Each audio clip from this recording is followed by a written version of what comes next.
আসাদ, আমি এখন আছি আগারগাঁও নির্বাচন কমিশন ভবনে এবং আজ তৃতীয় দিনের মতো আপিল শুনানি শুরু হওয়ার কথা রয়েছে এবং ঠিক 10টায় এটা শুরু হওয়ার কথা থাকলেও এখনও কমিশনাররা আসছেন এবং কিছুক্ষণের মধ্যে আপিল শুনানি শুরু হয়ে যাবে আমরা আশা করছি। এবং প্রার্থীরাও কিছু প্রার্থীরা এসেছে তাদের সময় অনুযায়ী।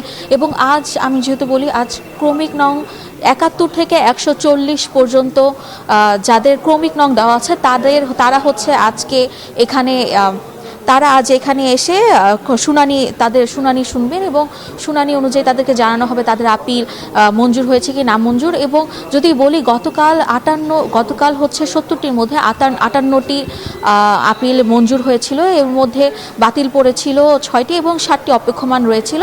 এবং যদি আরেকটি কথা বলি, গতকাল তার আগের দিন অর্থাৎ শনিবারের একটি আপিল বাকি ছিল, যাদের সময় দেওয়া হয়েছিল একদিন বাড়িয়ে, তারাও গতকাল আপিল করেছিলেন এবং তাদেরটা মঞ্জুর হয়েছিল।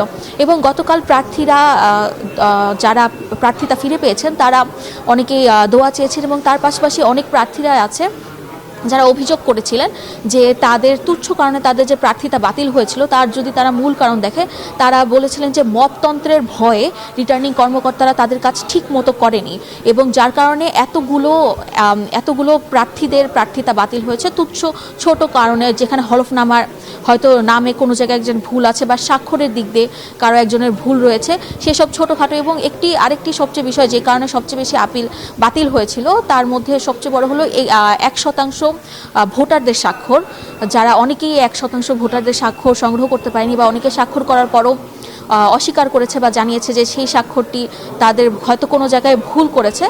অনেকের এনআইডি কার্ডের সাথে স্বাক্ষরের মিল থাকেনি, যার কারণে তাদের মনোনয়নপত্র বাতিল হয়েছে। এবং সেই সব কারণের জন্যই আমরা দেখছি যে গতকাল থেকে বা তার প্রথম শনিবার থেকে যে আপিল হয়ে আসছে তার মধ্যে বেশিরভাগই মঞ্জুর হয়ে যাচ্ছে। এবং আরেকটি কথা বলতে চাই যে এই আপিল শুনানি চলবে আগামী 18 জানুয়ারি পর্যন্ত এবং প্রধান নির্বাচন কমিশনার এবং বাকি কমিশনারদের নেতৃত্বে এই আপিল কার্যক্রম চালু রয়েছে।